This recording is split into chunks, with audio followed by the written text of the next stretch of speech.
West Streeting, what do we know this morning about the whereabouts of Hudash Kibatu? Well, we know that the police are turning over every stone they can to find him. They're reviewing CCTV footage and there is an intensive manhunt underway. He was last spotted in East London, and so I'd appeal to people watching to look at the images of this man to make sure that we're all vigilant, and if he's sighted, to dial 999 immediately. We want him found, arrested and deported. Nobody should undermine the seriousness of this, given what he has been convicted of and so on. But Sky News talked to a witness who saw him being directed to Chelmsford train station by prison staff. He stood outside the prison for an hour and a half. You really could not make this up, could you? I mean, as an expression of incompetence, state failure. I mean, it's a plot that would be rejected in any comedy. Phillips's words hung in the air, part disbelief, part indictment. His tone wasn't angry. It was weary, as if describing not one blunder, but the culmination of years of systemic failure. West Streeting tried to sound measured, but his reassurances only deepened the sense that the machinery of the state had jammed beyond repair. We're quite used these days to ministers being appalled and shocked and horrified, and we're quite used to inquiries. We'll come maybe to that. But isn't this something that by now your government should have got a grip on? Is this an expression of the way that when people say nothing worked, what they really mean is that the state has no capacity to do anything that, your policy words express? So I think that is absolutely where the public are in terms of not just cynicism, but resignation and anger about state failure. We do have to take this really seriously, and we do. I don't want it's to. Not cynicism. I don't want to. It's real observations. They're real world experience. Well, I don't fundamentally disagree with it, and I feel as angry as people watching this morning, and like you, cannot fathom how on earth this has happened. We don't want to prejudge the investigation. We will get to the bottom of exactly what's gone wrong. Every single day there are millions of people working across the public sector doing a great job. And where something like this goes spectacularly wrong, we need to work out how, why, who's responsible, and what we need to do about it to make sure it doesn't happen again. You say that. People, they're doing a great job and so forth. You've got to say that. And this is a completely non-partisan point, because I suppose we might have had this conversation under another administration. So if we could just take the politics out of it for a moment. You run the biggest state agency of all.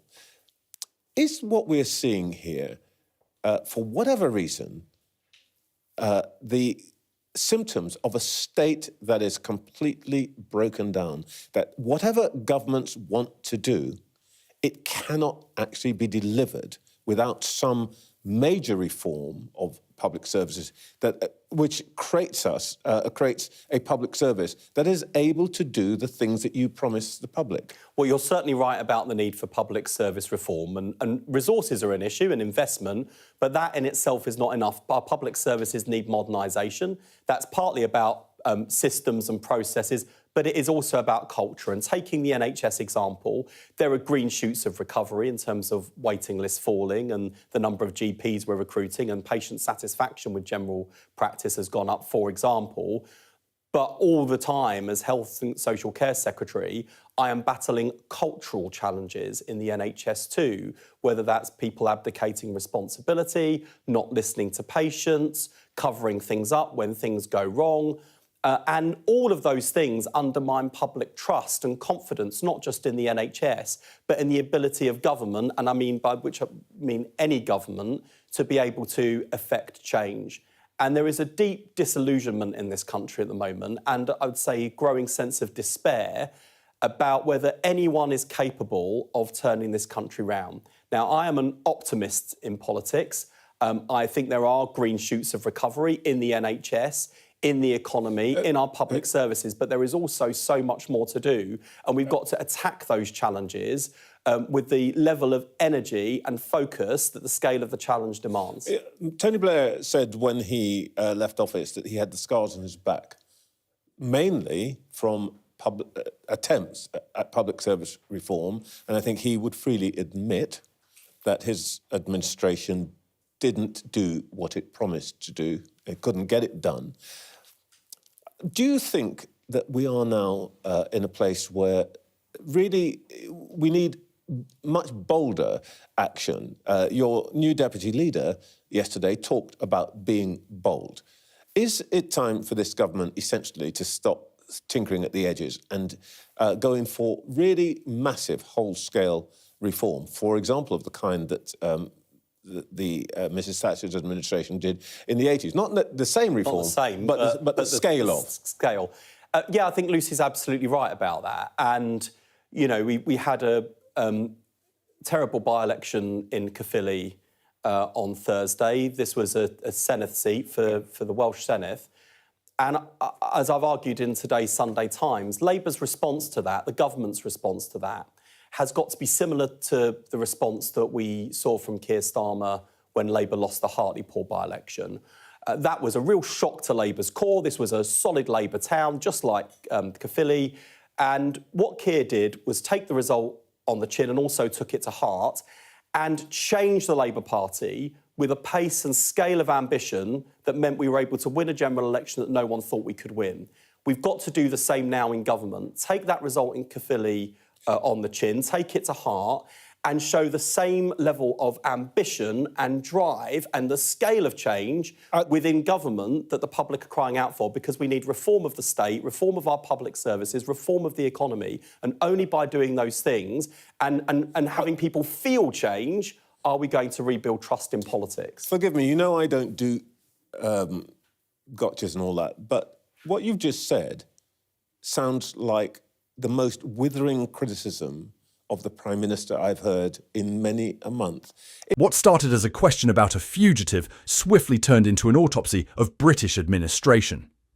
Trevor Phillips was not simply questioning a minister about a single failing.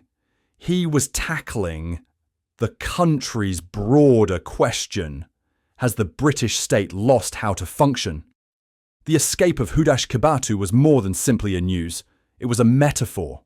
A convicted criminal disappears from detention due to bureaucratic confusion, miscommunication, or outright apathy, and every official reaction sounds the same: we're taking it seriously. Phillips has heard that line too many times. It's the political equivalent of a sigh, an admission of failure, without the fortitude to accept responsibility. West Streeting, sleek and professional, attempted to sound empathic. He denounced the negligence, vowed investigations, and commended millions of hardworking public servants. However, underlying the trained tone was an evasion. Phillips was not inquiring about individual effort, but about institutional breakdown. It's not that individuals aren't working hard, it's that the systems in which they work no longer function properly. Phillips's displeasure is echoed by a nation that has grown accustomed to apologies without progress. Trains run late, NHS wait times grow longer, courts delay justice, borders leak. And every minister says it's unacceptable. However, what was once unacceptable has become the norm. Streeting's optimism, speaking of green shoots and culture change, felt disconnected from the actual reality. To a society steeped in dysfunction, hope sounds like denial. Phillips's killer question was quiet and surgical, not yelled or accusatory. Is this the indication of a state that's entirely broken down? The question pierced political armour. Streeting, a gifted communicator, attempted to recover the narrative by evoking modernisation, new processes, and fresh leadership. But Phillips was not looking for slogans. He was wondering if government, in its current shape, could still deliver anything at all. Phillips was not reminiscing when he referred to Tony Blair as having the scars on his back from failed public service reform. He was telling viewers that the current cycle is not new. Every government pledges progress, but each one runs into the same wall of inertia. entrenched bureaucracy, political cowardice, and the fear of confronting powerful public sector unions. Blair tried but failed. The Conservatives tried and failed. Labour now dominates, and the scenario repeats itself.